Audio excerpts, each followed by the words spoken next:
Assalamualaikum warahmatullahi wabarakatuh. Salam sejahtera bagi kita semua. Pertama, kami ucapkan terima kasih kepada dosen pengampu mata kuliah Akuntansi Internasional yaitu Ibu Maya Novitasari SMAK. Kami dari kelompok 4 yang beranggotakan Anissa Wilantika Fatim dengan NIM 2003101054, Nadifa Mutiara Lestari 2003101055, Bella Anastasia 2003101056, dan Sela Ira Apriana 2003101058.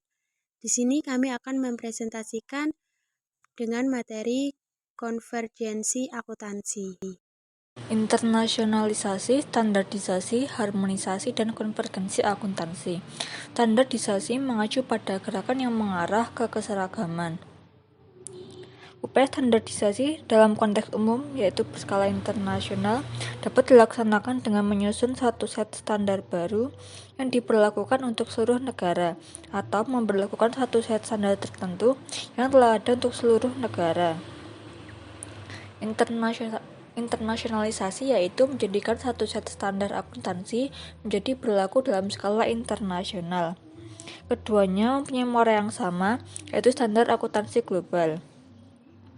Harmonisasi mengacu pada gerakan yang keluar dari diversitas total, yang berarti mengupayakan lebih banyak lagi kesamaan dengan memperkecil perbedaan. Sedangkan konvergensi mengandung pengertian to move towards a place from different directions. Alasan utama konvergensi akuntansi. Sehubungan dengan meningkatnya arus modal lintas negara, maka semakin dibutuhkan pula laporan keuangan yang berguna bagi investor dalam pengambilan keputusan ekonomi terkait dengan investasi yang dilakukan. Diversitas akuntansi berpengaruh negatif terhadap komparabilitas informasi keuangan yang disajikan dalam laporan keuangan. Kondisi ini akan ideal bagi investor dan perusahaan jika tidak ada diversitas akuntansi. Semakin mengglobal bisnis dan investasi, maka semakin besar pula tuntutan untuk menghilangkan atau memperkecil diversitas tersebut. Untuk itulah konvergensi akuntansi dilaksanakan. Dorongan terhadap konvergensi akuntansi. Pelaksanaan konvergensi akuntansi dipelopori oleh badan politik dan organisasi akuntansi profesional. Setelah itu, dorongan konvergensi berasal dari penyusun dan kelompok pengguna laporan keuangan. Kecepatan globalisasi bisnis dan pasar modal menggeser sentimen para pemakai laporan keuangan karena upaya yang terorganisasi untuk mengurangi diversitas akuntansi. Persepsi maupun realitas konsekuensi ekonomi berbagai kelompok mengakibatkan timbulnya tekanan yang signifikan bagi para penyusun standar dan komisi sekuritas di seluruh dunia untuk mempercepat proses penyusunan pengungkapan atau disclosure dan standar akuntansi konvergensian sehingga terbitlah standar akuntansi internasional atau IFRS. Selanjutnya ada organisasi-organisasi internasional pendorong konvergensi. Ada beberapa organisasi lain selain IASB. Menurut Saudageran tahun 2001 yaitu yang pertama Commission of the Europe Union yang disebut Europe Commission atau EC. Yang kedua International Organization of Securities Commission atau IOSCO. Yang ketiga ada International Federation of Accountants atau IFAC. Yang keempat ada United Nations Intergovernmental Working Group of Experts on International Standard of Accounting and Reporting atau ISAR, bagian dari United Nations Conference on Trade and Development atau UNCTAD, dan yang kelima ada Organization for Economic Cooperation and Development Working Group on Accounting Standard atau OECD Working Group.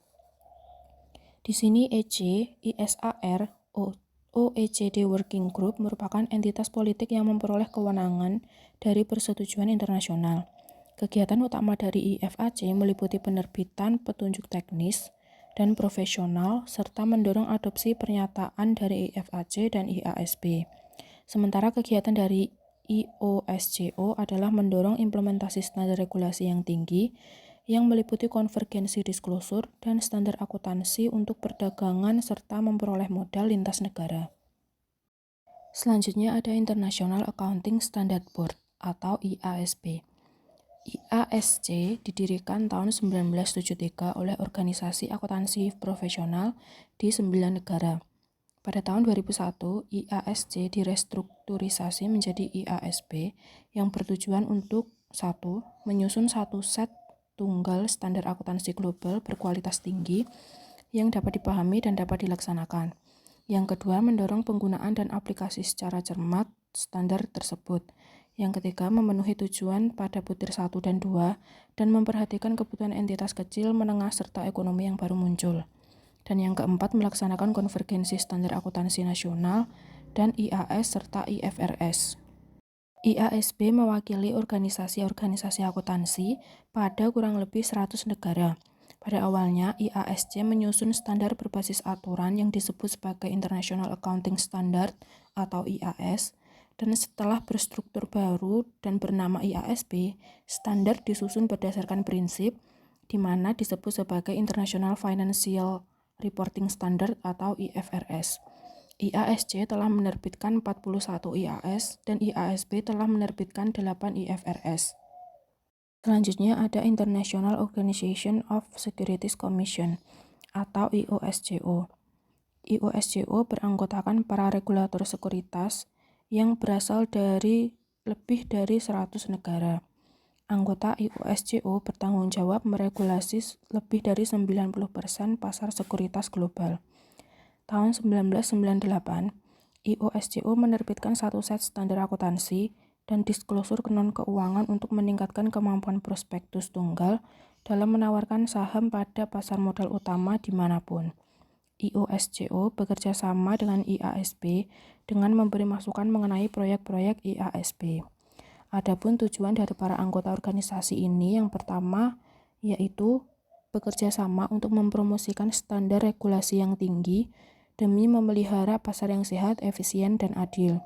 Yang kedua, bertukar informasi atas pengalaman mereka untuk meningkatkan pengembangan pasar modal domestik.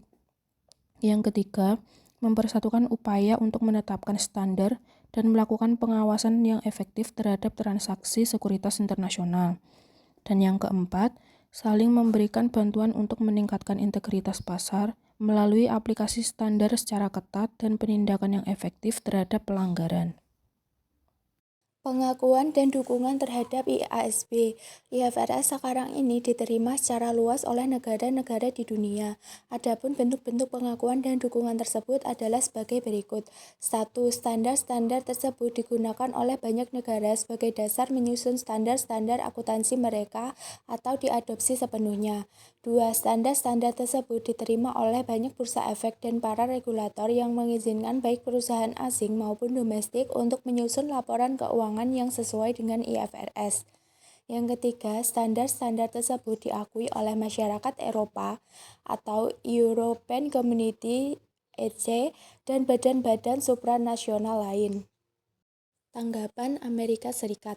Pada saat itu, SEC menyatakan dukungannya terhadap tujuan IASB untuk menyusun standar akuntansi yang digunakan untuk menyusun laporan keuangan yang diterbitkan dengan tujuan penawaran saham lintas negara. Tetapi, SEC mengajukan 3 syarat, yaitu bahwa standar-standar yang diterbitkan LASB harus 1. Meliputi satu set pernyataan akuntansi yang membentuk sebuah basis akuntansi berterima umum dan komprehensif. 2. Harus berkualitas tinggi, yaitu menghasilkan komparabilitas dan transportasi serta memberikan disklosur penuh. Yang ketiga, harus diinterpretasi dan diaplikasi dengan ketat. Tanggapan masyarakat Eropa. Pada tahun 1995, masyarakat Eropa atau European Community (ME) mengadopsi pendekatan konvergensi akuntansi yang baru, yang disebut sebagai strategi akuntansi baru atau New Accounting Strategy. Pada tahun 2000, ME mengadopsi strategi pelaporan keuangan baru yang didasarkan pada regulasi yang diusulkan bahwa semua perusahaan UE yang terdaftar pada pasar yang terregulasi. Pada tahun 2003 telah dibuat desain untuk memperkuat pelaksanaan IFRS di Eropa. Pada tahun 2004 diterbitkan Standar 2 tentang koordinasi informasi keuangan dan aktivitas pelaksanaan yang memberikan sebuah rangka untuk mengkoordinasi pelaksanaan di seluruh UE. Pada tahun 2008, semua IFRS telah disahkan adopsinya, kecuali IAS 39 mengenai pengakuan dan pengukuran instrumen-instrumen keuangan. Adopsi oleh Indonesia. Dalam mengadopsi IFRS, Indonesia tertinggal dibandingkan dengan Filipina, Singapura, Malaysia, dan Thailand. Filipina dan Singapura sudah mengadopsi IFRS kata demi kata.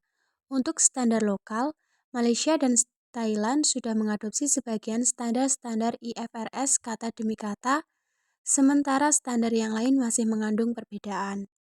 Sementara itu, Indonesia masih berada dalam tahap mengacu IFRS dalam menyusun pernyataan PSAK. Jadi, Indonesia sangat perlu mengadopsi IAS atau IFRS agar standar pelaporan keuangan Indonesia mendapat pengakuan yang tinggi. Masalah usaha kecil dan menengah. Standar-standar IFRS ditujukan untuk perusahaan besar, bukan usaha kecil dan menengah atau UKM.